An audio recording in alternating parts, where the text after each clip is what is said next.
That's incompatible. You know, give me something. I mean, that first fight was rocking, you and Thompson. And again, it takes two to tango. Stephen Thompson is equally culpable for what we had to sit through last night. He's equally culpable because he didn't want to be first. He didn't want to go grab the title. He didn't want to go get it. He didn't want to risk big. And Stephen Thompson, Wonder Boy, is probably, it's Sunday, he is kicking himself in the ass today, I guarantee you, at a lost opportunity. If he dares to watch the videotape of the fight, he is going to kick himself big time. Because UFC title shots don't just grow on trees. You don't just, I mean, you don't know when the next one's coming back around. Right? You don't know. I mean, it's a funny, fickle sport. Ask Rashad Evans. Ask Johnny Hendricks, who I love. But ask guys. You could be on top 1 second and then bam. So Stephen Thompson lost a golden opportunity. He should have just laid it on line. Now, obviously, mentally for Stephen, he took a beating in 2 of those rounds in the first fight. He took a beating. He's a very tough guy. But he's got that in the back of his mind. He tasted the power of Tyron Woodley. So he was hesitant. He was overly respecting Tyron Woodley's power because he knows. But man, the UFC title's not gonna fall out of the sky and into your lap. You got to go grab it. You got to go take it. He didn't. Thompson didn't go take it. I think he thought he might coast, and I actually scored at Thompson in a very boring fight. I scored it 3 rounds to 2. No way you could do a 10-8 on that last round based on a 10-second burst and what we saw. No way. So it was 3 rounds to 2. Thompson, but I like Stephen Thompson, but I'm not crying for him today. There's no room for complaint. When you don't put it on the line like that, then you've got to live with the consequences. And I think Stephen Thompson's going to kick himself in the butt for a long time over holding back, being too conservative. By the way, John Wooden, during the days when they won 10 straight NCAA basketball championships, whenever he would address his team, he never used the word winning or losing. He never used that. He never liked to use that to motivate. So the fear the fear of losing is so common among athletes. The fear of losing is one of the things that paralyzes athletes, right? Because when you have that fear of losing, it becomes a focus. It becomes in your DNA when you enter the field of competition, and it gives you that hesitation. It gives you that over caution when you have it.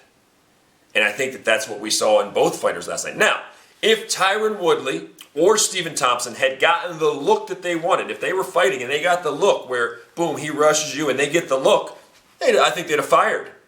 And we saw that at the end with Tyron Woodley with his little burst. I think they would have fired.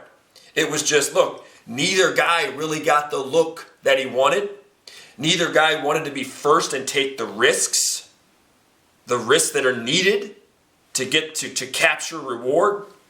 And so we got what we got, which is, ironically, Dana White used to say, look, we don't want to be boxing. Boxing is dying on the vine, partly because the best don't want to fight the best. And when guys do fight, they just dance and look around and you want your money back at the end. Well, that's what we saw last night. I mean, the UFC has been built. They've got, over half the fights are by finish. And they've been built because Dana White pressures guys, basically, say, look, you got to mix it up here. You're not going to stick around long if it's boring. And that's been part of the secret ingredient of the UFC's smashing success. Guys fight. And last night, what we saw in that main event, I mean, it was hard to watch. It was a hard way to cap the night. I mean, there were a couple good fights on the undercard with Darren Elkins and even the Yuri fight, those 2 comebacks. And you had had the finish for Overeem and Hunt. But, a so-so card. And it really needed these guys to step up, I thought. Just again, if this is entertainment, if that's how you get paid, if it's entertainment, I mean, say what you want about Conor McGregor. Conor McGregor goes for it. It's not just a race thing. People are like, it's a race thing. Look, if you want to blame race for anything, that's fine. You can blame race. But start to eliminate. Make sure you can check off some other boxes first. Before you go saying fans are racist and this and that, and that's why they don't like you or that's why they were booing, make sure you can eliminate. I mean, if you're a boring fighter or you're holding back, in this case, just in this particular case, a really boring fight. Because again, Tyron Woodley's knocked some dudes out. Tyron Woodley's resume is damn good. Go look at it. It's a damn good resume. It really is.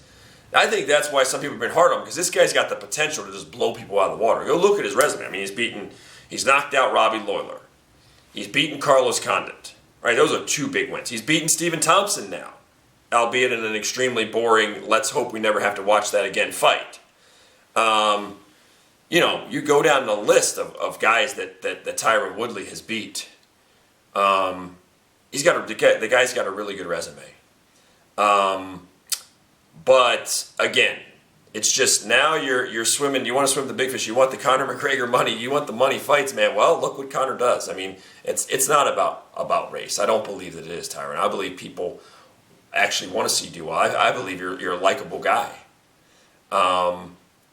But I believe you want to be deep down for some reason. I think that there are still questions and doubts in Tyron Woodley. If he has to take risks, he doesn't like to take risks. He'll only take risks if he gets the look he wants. Otherwise, he's a low volume guy, and he's cutting it close. They're going to be fighting. He did the same thing against Jake Shields when he fought him. He's done it in other fights where he's been overly cautious and afraid to pull the trigger. And eventually, at this rate, it's going to come back to bite Tyron Woodley in the butt. And all anybody wants to see, even me as a fan, all I want to see is really good fights. I pretty much like almost all the UFC fighters. I've never met Tyron. I've met Duke Roufus, who's a great guy and a great coach. But from what most of these guys are good guys, including Tyron. I'll bet you Tyron's a really good guy. Nobody wants to I'm not rooting against you. We just want to see I'd like to see guys maximize their potential and fight to their potential and lay it on the line and give everything and not go halfway. It's tough when you see a great athlete go halfway. And you say, well, you're not in there or whatever. But I know what halfway looks like. I know what half-ass looks like. I know what all-in looks like. I know that. And that's all people want to see. They just want to see. Nobody wants to hate on you because you're, most people don't because of skin color or whatever. What I think Tyron Woodley's a stand-up guy, man. A hard-working guy, a talented guy with a really damn good resume. I just think that he needs to think of ways how can I be the best me? If Tyron Woodley is the best fighter he can be and he's all in, and he's taking some risks, as you have to, as Conor McGregor does, as Demetrius Johnson does, as Dominic Cruz did, as Cody Garbrandt just did to win the belt. Even John Jones taking some risks. The best fighters are taking risks. And so that's it. It's just we want to see guys maximize their potential. We want to see what the best Tyron Woodley would have looked like last night. A guy who went for it, who had a plan B or a plan C, because he didn't get the look he wanted from Thompson, and so he adapted and went for it. And really earned the title, really walk away with the title because you earned it. And by the way, the commission